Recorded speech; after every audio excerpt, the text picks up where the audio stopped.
Este es el resumen de Noticias de la Nación. Resumen de Noticias de la Nación de la semana del 9 al 15 de junio de 2025. Cristina Fernández de Kirchner anunció la fecha en la que se presentará ante la justicia y el PJ planea una masiva marcha para ese día. La expresidenta se refirió al requerimiento de la justicia tras la condena por la causa de vialidad. No somos la derecha mafiosa que elude órdenes judiciales, se prófuga 3 años y, al volver, es sobreseída por el partido judicial. Por eso, el miércoles 18 de junio me presentaré en Comodoro Pi para estar a derecho, como siempre lo hice. Así anunció Kirchner que se presentará ante la justicia tras la decisión de la Corte Suprema. Lo hizo mediante un escrito en redes sociales, donde también solicitó prisión domiciliaria alegando razones de seguridad personal. No se trata de un privilegio, obedece a estrictas razones de seguridad. La ex vicepresidenta compartió un documento explicando su situación y criticando duramente al Poder Judicial. El triunvirato títere que funge como Corte Suprema cumplió la orden del Poder Económico de proscribirme, poniendo un cepo al voto popular. Sus abogados ya solicitaron al Tribunal Oral número 2 que se le conceda arresto domiciliario en su casa de Montserrat, invocando amenazas persistentes y la obligación legal de custodia presidencial. Desde el PJ convocaron a una reunión el próximo martes con todos los gobernadores y se espera una marcha masiva desde el domicilio del barrio de Constitución hasta los tribunales. Se espera también que la CGT convoque a un paro general ese día. En Comodoro Pi se supo que Jorge Gorini, uno de los jueces del Tribunal Oral número 2, suspendió la licencia que tenía prevista para la próxima semana y seguirá a cargo de la ejecución de la condena contra Cristina Kirchner y el resto de los acusados en la causa vialidad. El viaje que tenía programado el magistrado provocaría que lo reemplazara Rodrigo Jiménez Uriburu, también del mismo tribunal y que había sido cuestionado por Cristina Kirchner por integrar el equipo de fútbol amateur Liverpool, vinculado al entorno de Macri. Justamente, el expresidente y cabeza del PRO, Mauricio Macri, se refirió a la condena de su adversaria política. Es importante que cumplan lo que hayan dicho los jueces. ¿Y qué le parece? La prisión de privilegio, de condiciones de privilegio. Confiemos en los jueces. En una palabra, la ratificación de la Corte Suprema de Justicia. Confiemos en los jueces y eso es la pregunta que gobierna. Y si nos define en una sola palabra la definición de la Corte Suprema de Justicia sobre la condena de Cristina Fernández. Que creo que Una palabra. el proceso fue público y era muy claro para la enorme mayoría de los argentinos. Creo que ¿Se hizo justicia? 17 años después creo que se hizo justicia. ¿Sí? Javier Milei cerró su gira en España donde recibió un premio de un foro libertario. El presidente llegó a las 2:15 de la madrugada del viernes de España, en su última parada de una larga gira presidencial.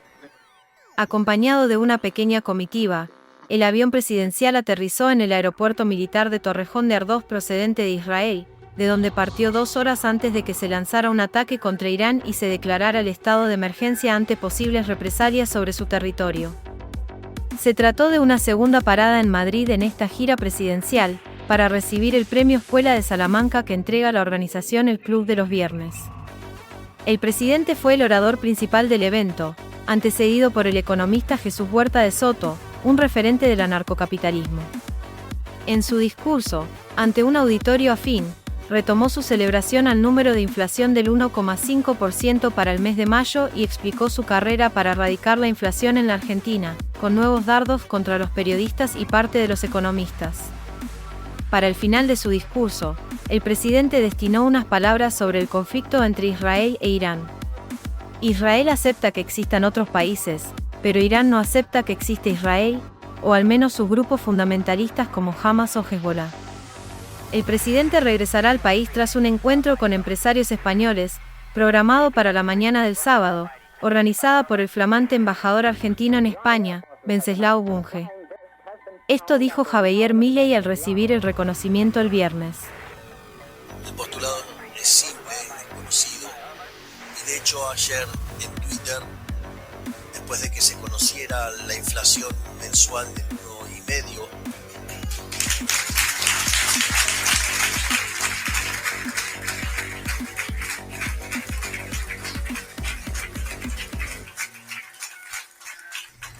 es decir, que la inflación del consumidor en su momento tocó el 25,5%, que en términos interanuales llegó a ser un casi pico de 300%. Hoy, básicamente, digamos, si se toma el interanual está en 43%, pero si se toma la punta ya está en 20%. Y créanme que voy a dar ahora los motivos por los cuales va a seguir bajando y ya vamos a terminar. Irán respondió al ataque de Israel. En la madrugada de viernes el ejército israelí informó que atacó Irán. Las fuerzas israelíes destruyeron decenas de objetivos, entre ellos sitios donde se cree que Irán construye combustible nuclear, y provocaron la muerte de altos mandos militares iraníes y científicos. Según trascendió, atacó al menos 6 bases militares en los alrededores de la capital, Teherán, viviendas dentro de 2 complejos altamente custodiados donde residen comandantes militares, y varios edificios residenciales en distintas zonas de la ciudad. También se reportaron explosiones en las ciudades iraníes de Isfahan, Arak y Kermanshah, donde se encuentran complejos militares e industriales. Funcionarios israelíes afirmaron que el ataque fue preventivo. El ejército israelí explicó que actuó en respuesta a la agresión constante del régimen iraní contra Israel y sugirió que habrá más acciones, calificando el ataque como la primera fase. En la tarde del viernes, la agencia oficial IRNA informó que Irán lanzó cientos de misiles balísticos en represalia, dirigidos hacia territorio israelí. En Jerusalén y Tel Aviv, se activaron las sirenas antiaéreas y se escucharon varias explosiones. Según el diario israelí Ma'ariv, 7 personas resultaron heridas al saltar desde un edificio en la ciudad de Ramat Gan, cercana a Tel Aviv. En un discurso televisado a la nación, el líder supremo iraní, Ali Khamenei, advirtió que las Fuerzas Armadas iraníes actuarán con fuerza y agregó que el régimen sionista no saldrá ileso de este crimen. Finalmente sostuvo que el pueblo iraní puede estar seguro de que no habrá tregua en este asunto.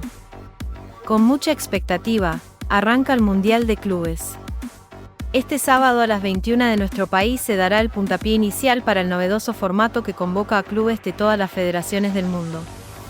Los encargados de llevar adelante ese partido inaugural serán el Al-Ahly de Egipto, que se medirá ante el Inter Miami de Lionel Messi. Habrá una alta participación de figuras de la selección argentina y la esperada presencia de Boca y River. El domingo habrá cronograma completo con 4 partidos. A las 13, Bayern Múnich y Auckland debutan por el mismo grupo en el que está el Xeneize. A las 16, uno de los encuentros salientes de la primera fecha tendrá lugar con el Atlético de Madrid de Simeone, De Paul y Julián Álvarez ante el Paris Saint-Germain, que viene de coronarse campeón de la Champions League por primera vez en su historia. A las 19, Palmeiras ante Porto completan el partido restante del grupo de Inter Miami. Y por último, a las 23, Botafogo, campeón vigente de Libertadores, se medirá ante el Seattle Sounders. Boca debutará el lunes a las 19 en Miami, ante el Benfica de Otamendi y Di María, mientras que River hará lo propio el martes, a las 16 en Seattle, ante el equipo japonés Urawa Red Diamonds. Esto decía Lionel Messi en la previa al debut de su equipo. Bueno, creo que vienen equipos muy grandes de todo el mundo, el cual mueve mucha gente en todo el mundo, porque son equipos muy grandes, donde tienen jugadores muy importantes, donde a la gente le gusta ver, y bueno, es una primera vez, un torneo diferente, nuevo, y creo que es una linda oportunidad para ver a los mejores acá o a muchos de los mejores acá en Estados Unidos, y es una linda oportunidad para disfrutarlo. Todo listo para el Gran Premio de Canadá. Franco Colapinto vuelve a la acción en la 10ª jornada del Campeonato del Mundo de la Fórmula 1 que se desarrollará en el Gran Premio de Canadá, en el circuito Gilles-Villeneuve. El piloto argentino viene de registrar un 15º lugar en el Gran Premio de España, donde el australiano Oscar Piastri, de McLaren, se quedó con la victoria y logró estirar su ventaja en el campeonato de pilotos. Colapinto dio sus primeras vueltas en el circuito Gilles-Villeneuve, y aunque al principio hizo un trompo en la salida de la primera curva debido a la suciedad, logró terminar en la 19ª posición, a 10 puestos de su compañero Pierre Gasly, que fue 8 décimas más rápido. El sábado desde las 1:30 continuarán con las prácticas libres y a partir de las 17 será la clasificación. La carrera comenzará a las 15 del domingo. Este fue el resumen de Noticias de la Nación.